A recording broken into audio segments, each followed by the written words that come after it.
Bismillahirrahmanirrahim. Assalamu alaikum warahmatullahi wabarakatuh. I am Sadur Rahman, your mathematics teacher. Today we will discuss chapter 2 MCQs, system of real numbers, exponents and radicals. Blank number 1 है 2 radical 2 under root 2 plus 7 multiply by 2 under root 2 minus 7. तो ये बन गया a plus B into A minus B का formula. इसमें a बराबर हो गया 2 अंडर रूट 2 के और 7 बराबर हो गया b के।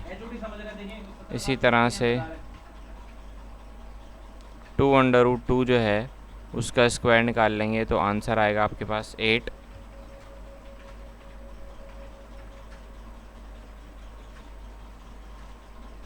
a plus B into A minus B का होल स्क्वायर बराबर होता है a plus B into A minus B बराबर होता है a square minus B square के।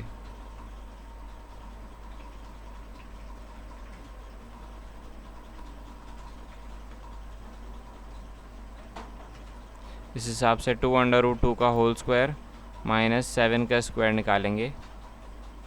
7 का स्क्वायर हो गया 49 और 2 अंडर रूट 2 का स्क्वायर हो गया 8। 2 पे स्क्वायर अप्लाई हुआ 4 हो गया और स्क्वायर से रूट कैंसिल हो गया तो 4 2 ज़ा 8 आंसर आ गया। इन दी एंड आंसर आ रहा है माइनस का 41। ठीक है, तो ये इसका फाइनल आंसर है। इसके बाद if X Y Z are real numbers, अगर X Y Z real numbers हैं and X is equals to Y और एक्स बराबर है वाई के, वाई बराबर है जेड के, then z is equals to x। ये प्रॉपर्टी ट्रांजिटिव प्रॉपर्टी कहलाती है। सिमेट्रिक प्रॉपर्टी ये कहलाती है कि x अगर y के बराबर है तो y भी x के बराबर होगा। अगर x y के बराबर है तो y भी x के बराबर होगा। ये सिमेट्रिक प्रॉपर्टी कहलाती है। और प्रिचोटोमी प्रॉपर्टी ये है कि x for all real numbers, तमाम रियल नंबर्स के लिए x बराबर है y के, या फिर x ग्रेटर देन y है, या फिर x लेस देन y है। तीनों सूरतों में ये प्रॉपर्टी ट्रिचोटोमी प्रॉपर्टी कहलाएगी तमाम रियल नंबर्स के लिए। और आइडेंटिटी प्रॉपर्टी ये कहलाती है कि x बराबर है x के। ये रिफ्लेक्सिव प्रॉपर्टी कहलाती है। रिफ्लेक्सिव प्रॉपर्टी जिसके अंदर x बराबर है x के, ये पूछा जाता है। The additive inverse of b minus A is, b minus A का एडिटिव इन्वर्स होगा a माइनस बी। वजह यह है कि a के साथ नेगेटिव साइन है तो a प्लस का हो जाएगा और b के साथ प्लस की साइन है तो b माइनस का हो जाएगा। इसके बाद x की पावर 0 बराबर होती है 1 के, तो इस हिसाब से x की पावर 0 अगर 1 हो गई तो 5 1 5 और 7/5 आंसर आ जाएगा। ठीक है, बेसिस सेम है तो पावर्स ऐड हो जाएंगी।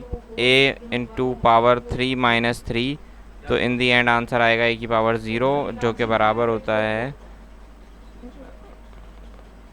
1 के। सही है। इसके बाद 4 की पावर 3 और उसके ऊपर पावर है 2 डिवाइडेड बाय 4 की पावर 3 और उसके ऊपर पावर है 3। ठीक है, तो 3 की पावर 2 अप्लाई करेंगे तो 4 की पावर 9 हो जाएगा।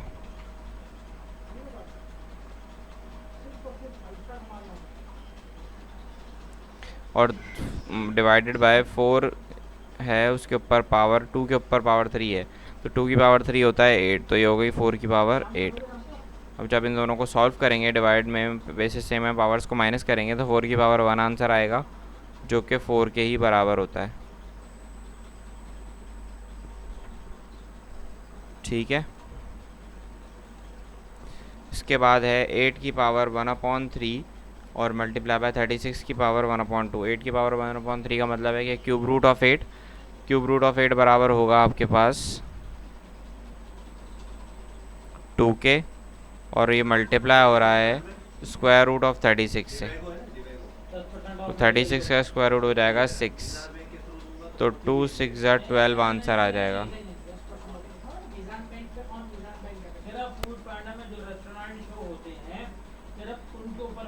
ठीक है, अंडर रूट 78 से अंडर रूट 78 कैंसिल, आंसर आ जाएगा 1।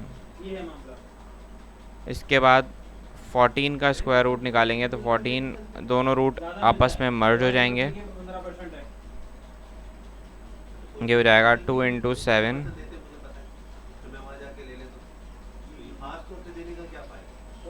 Multiply by 3 into 7।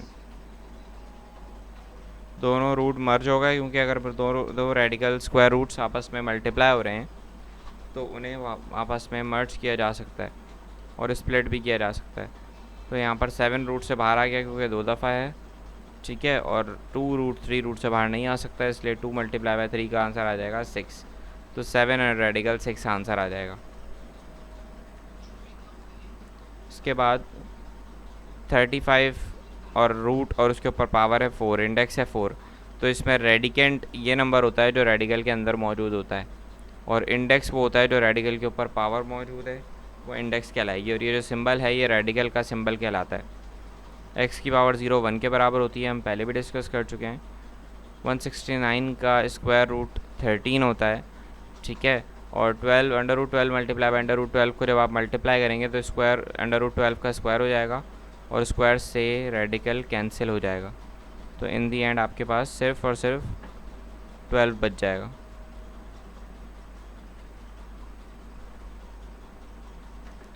ठीक है, इसके बाद स्क्वायर से ये रेडिकल कैंसिल, तो बचा 5/7 और कुछ भी नहीं बचा। 49 के ऊपर पावर है 1/2। 1/2 पावर का मतलब है कि स्क्वायर रूट ऑफ 49, तो स्क्वायर रूट ऑफ 49 हो जाएगा 7 के बराबर, और 121 का स्क्वायर रूट हो जाएगा आपके पास 11। तो 7 11 द 77 आंसर हो जाएगा। जब हम बात करते हैं मल्टीप्लिकेटिव इन्वर्स की, तो 1/-a - b का मल्टीप्लिकेटिव इन्वर्स होगा -a - b। ये जो -a - b है ये फ्रैक्शन पलट जाएगा, डिनोमिनेटर में 1 आ जाएगा, और डिनोमिनेटर में 1 हम नहीं लिखते। मल्टीप्लिकेटिव इन्वर्स में साइन चेंज नहीं होती, साइन चेंज एडिटिव इन्वर्स में होती है। इसी तरह से यहाँ पर लिखा हुआ है माइनस इंटू -1 का की पावर 5 और उसके ऊपर होल पावर है स्क्वायर। तो याद रहे कि अगर इस -1 की पावर 5 को मैं सॉल्व करूँगा तो -1 आंसर आएगा, और इस ब्रैकेट के बाहर माइनस की साइन पहले से मौजूद है तो माइनस माइनस प्लस, तो 1 का स्क्वायर क्या आ जाएगा, +1 ही आ जाएगा। अगर यहाँ पर -1 भी आ रहा होता ब्रैकेट के अंदर तब भी हमारा आंसर +1 ही आता, क्योंकि नेगेटिव नंबर के ऊपर अगर इवन पावर हो तो आंसर हमेशा पॉजिटिव आता है। अगर x बराबर है 2√3 के, तो x² बराबर किसके बराबर होगा, x बराबर हो गया 2 + √3 के। बोथ साइड पे स्क्वायर अप्लाई करेंगे तो ये हो जाएगा x² = 2 + √3 का स्क्वायर। इसको फॉर्मूले के ज़रिए एक्सपेंड करेंगे। पहले हो जाएगा a² यानी 2 का स्क्वायर, फिर प्लस 2ab यानी कि 2a, और ये आ गया आपका b, और इन दी एंड आ जाएगा √3 यानी b का स्क्वायर। ठीक है, स्क्वायर से रूट कैंसिल, खाली 3 बचेगा। 2 का स्क्वायर हो जाएगा 4, 2 2 ज़ा 4, और रेडिकल 3 एज इट इज़ आ जाएगा। ठीक है, 4 + 3 7, तो 7 + 4 √3 आपका आंसर आ जाएगा। ठीक है,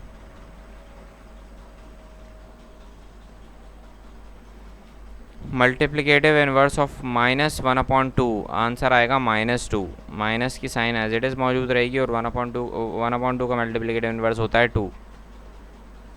अच्छा, ऑर्डर ऑफ सर्ड अगर बताना है, √25 की पावर इंडेक्स 4 है और √25 आ रहा है, ठीक है, तो इसके अंदर ऐसा नंबर जो कि स्क्वायर रूट से बाहर आ सके, इस रेडिकल की साइन से बाहर आ सके, ठीक है, वो तो सर्ड ही नहीं कहलाता। ठीक है, अब ये तो सर्ड है पहली बात। दूसरी बात ये कि इसके ऊपर जो इंडेक्स होता है वही इसका ऑर्डर ऑफ सर्ड कहलाता है। तो पावर 4 है तो इसका मतलब है कि ऑर्डर ऑफ सर्ड भी 4 होगा। a/√a के बराबर होगा। वजह यह है कि अगर √a को √a से मल्टीप्लाई करेंगे तो रेडिकल का स्क्वायर हो जाएगा, और वो जब रेडिकल का स्क्वायर होगा तो इन दी एंड आपके पास ये हो जाएगा square root of A, under root A का स्क्वायर, स्क्वायर से root cancel, on the end A ही आंसर बच जाएगा। तो under root A multiply by under root A अगर ए के बराबर है, तो अगर इस एक रूट को नीचे भेज दूँ, ठीक है, तो ये बन जाएगा under root A is equals to A upon under root A. ठीक है, ये आपका आंसर हो गया। इसके बाद the additive inverse of zero, zero का एडिटिव इन्वर्स सिर्फ ज़ीरो ही होता है। ठीक है, इसी तरह से -1, 0, 1 is close with respect to multiplication. अगर आप एडिशन या सब्ट्रैक्शन करेंगे तो उस पर ये क्लोज नहीं आएगा, आपको इसके सबसेट्स बनाने होंगे। सबसेट्स में एक सेट आ जाएगा नल सेट, एक आ जाएगा -1, एक आ जाएगा आपके पास 0, एक आ जाएगा आपके पास 1। अब जो पेयर हैं वो बनेंगे, ठीक है, एक बनेगा -1, 0, एक बनेगा 0, 1 और एक बनेगा -1, 1 और तीसरा बचेगा -1, 0, 1। 0 और -1 को जब ऐड करेंगे तो आंसर आएगा -1, 1 और 0 को जब ऐड करेंगे तो आंसर आएगा 1, और -1 और +1 को जब ऐड करेंगे तो आंसर आएगा 0। ठीक है, और जब आप -1 + 0 + 1 को ऐड करेंगे तो +1 से -1 कैंसिल हो जाएगा, आंसर आएगा 0। ठीक है, तो इन दी एंड इसको आप मल्टीप्लाई करें या ऐड करें, दोनों सूरतों में ये क्लोजली टू मल्टीप्लिकेशन भी है और क्लोजली टू एडिशन भी है। ठीक है, तो आप इसका आंसर क्लोजली टू मल्टीप्लिकेशन भी लिख सकते हैं और क्लोजली टू एडिशन भी लिख सकते हैं, दोनों सूरतों में आंसर ठीक रहेगा। Dash is the multiplicative inverse of x की पावर -1। तो x की पावर -1 बराबर होती है 1/x के बराबर, x की पावर -1 1/x के बराबर होता है। ठीक है, तो x जो है वो आपके पास क्या आ जाएगा, उसका मल्टीप्लिकेटिव इन्वर्स बन जाएगा। 1, 0 जो है वो a के बराबर है, a सेट के बराबर है, क्लोज टू मल्टीप्लिकेशन होगा, ये हमने अभी सेट्स के चैप्टर में पढ़ा था। 0 + 0 को ऐड करेंगे तो 0 आंसर आएगा, 1 + 0 को ऐड करेंगे तो आंसर 1 आएगा, 0 + 1 को ऐड करेंगे तो आंसर 1 आएगा, लेकिन अगर 1 + 1 को ऐड करेंगे तो आंसर 2 आएगा, जो कि सेट में नहीं है। ठीक है, तो मल्टीप्लिकेशन में ही सिर्फ ये चीज़ प्रूव होगी कि इसके अंदर जो भी क्लोज टू मल्टीप्लिकेशन होगा, बाकी कोई ना कोई नंबर ऐसा आ जाएगा जो कि सेट से बिलोंग नहीं करता। √5 और उसके ऊपर इंडेक्स है 4, तो इसका सर्ड ऑर्डर ऑफ सर्ड क्या हो जाएगा, 4th हो जाएगा। ठीक है, the product of conjugate binomial set, conjugate binomial set की प्रोडक्ट पूछ रहे हैं। अगर मैं पूछूँ आपसे को बताऊँ कि बाइनोमियल सेट किसे कहते हैं, तो 2 + √3 एक बाइनोमियल सेट था, ये एक बाइनोमियल भी है और एक सेट भी है, तो बाइनोमियल सेट हो गया, और इसका कॉन्जुगेट क्या कहलाएगा, 2 - √3। बाइनोमियल का कॉन्जुगेट हमेशा, बाइनोमियल सेट का कॉन्जुगेट हमेशा साइन चेंज करके बनता है, तो 2 - √3 बन जाएगा। जब भी आप इसे सॉल्व करेंगे और इसका आंसर निकालेंगे या किसी भी ऐसे नंबर का आंसर निकालेंगे, तो इन दी एंड आपका आंसर आ जाएगा 2 का स्क्वायर, यानी कि a² a + b × a - b है ना, तो a² - b², स्क्वायर से रूट कैंसिल, आंसर बचेगा खाली 3 और 2 का स्क्वायर हो जाएगा 4। इन दी एंड का आंसर आ रहा है 1 आंसर आ रहा है। तो आपका आंसर, इसका रैशनल नंबर ही आंसर आएगा इसका हमेशा, या तो कोई फ्रैक्शन आंसर आ जाएगा, या तो कोई डेसिमल में आंसर आ जाएगा, या तो आपका होल नंबर में आंसर आ जाएगा। इन दी एंड आपका आंसर रैशनल नंबर ही आएगा। ठीक है, इसी तरह से all terminating decimal fractions represents are rational number, तमाम टर्मिनेटिंग डेसिमल रैशनल नंबर कहलाते हैं। ठीक है, और वो रैशनल नंबर की ही टाइप में आते हैं। पाई जो है वो एक इर्रेशनल नंबर है, अगर पाई की सिंबल की शक्ल में आपको नज़र आ रहा है तो वो इर्रेशनल है। हाँ, अगर 22/7 या 3.142 लिखा हुआ है तो फिर वो इर्रेशनल नहीं है, वो रैशनल कहलाएगा। ठीक है, तमाम सर्ड्स इर्रेशनल होते हैं जो कि रेडिकल से बाहर नहीं आ सकते, तमाम सर्ड्स क्या होंगे, इर्रेशनल कहलाएंगे। ठीक है, a fraction in which the decimal part contain only a finite number of digits is called a dash decimal fraction. ठीक है, जिसके अंदर फाइनाइट नंबर ऑफ डिजिट्स हों, लामहदूद नंबर ऑफ डिजिट्स ना हो, ठीक है, महदूद नंबर ऑफ़ डिजिट्स हों, ऐसा फ्रैक्शन या ऐसा फ्रैक्शन का डेसिमल पार्ट जो है वो टर्मिनेटिंग डेसिमल फ्रैक्शन कहलाएगा। ठीक है, क्योंकि उसके अंदर डेसिमल्स क्या हो गए हैं, डिजिट्स क्या हो गए हैं, टर्मिनेट हो गए हैं, इनफाइनाइटली नहीं चल रहे। The number that can be express as the ratio of two integers, जब दो इंटीजर्स का रेशो निकाला जाता है तो उनका आंसर हमेशा कोई ना कोई रैशनल नंबर ही आता है, इर्रेशनल आंसर उनका नहीं आ सकता। अच्छा, दो इर्रेशनल और इर्रेशनल नंबर का अगर यूनियन निकालेंगे, सेट उस दो सेट्स का यूनियन निकालेंगे तो रियल नंबर आपके पास सेट आएगा, आंसर जो आएगा वो रियल नंबर आएगा, क्योंकि रियल नंबर की दो टाइप्स होती हैं, रैशनल एंड इर्रेशनल। ठीक है, irrational number is a number that which can be expressed as a non recurring and non terminating decimal. Non recurring भी होता है और नॉन टर्मिनेटिंग डेसिमल होता है इर्रेशनल नंबर हमेशा। ना ही कोई पैटर्न रिपीट हो रहा होता है और ना ही डेसिमल ख़त्म हो रहा होता है। ठीक है, ना ही टर्मिनेट हो रहा होता है और ना ही कोई पैटर्न रिपीट हो रहा होता है। ठीक है, अब अगर x बराबर है y के और y बराबर है x के फॉर ऑल रियल नंबर्स, ठीक है, तो ये आपकी सिमेट्रिक प्रॉपर्टी कहलाएगी, मैंने बताया भी था। और अगर x बराबर है x के, ठीक है, तो ये प्रॉपर्टी कहलाएगी रिफ्लेक्सिव प्रॉपर्टी। और ट्रिचोटोमी प्रॉपर्टी ये है कि अगर x लेस देन y है या x जो है वो y के बराबर है या x ग्रेटर देन y है, तो इस सूरत में ये आपकी ट्रिचोटोमी प्रॉपर्टी कहलाएगी। ठीक है, 0,-1 इज़ क्लोज टू मल्टीप्लिकेशन, ये बात मैं आपको पहले भी बता चुका हूँ। ठीक है, addition property and cancellation property जो है वो एक दूसरे के बराबर हैं, क्योंकि एडिशन प्रॉपर्टी ये कहती है कि अगर x के अंदर मैं z को प्लस कर दूं तो मुझे y, अगर x और y बराबर है तो मुझे x में भी z को प्लस करना पड़ेगा और y में भी z को प्लस करना पड़ेगा। बोथ साइड पर मुझे z प्लस करना पड़ेगा अगर x और y बराबर हैं। ठीक है, तो ये कहलाती है एडिशन प्रॉपर्टी। ठीक है, अच्छा, दूसरी प्रॉपर्टी है cancellation property with respect to addition. वो ये कहती है कि अगर x plus z y plus z के बराबर है तो हम z से z को कैंसिल कर सकते हैं और x बराबर हो जाएगा y के। ठीक है, तो ये दोनों प्रॉपर्टीज़ एक तरह से आपस में क्या हैं, इक्वल हैं। ठीक है, इक्वल तो नहीं है, इसे हम कन्वर्स प्रॉपर्टी कहेंगे।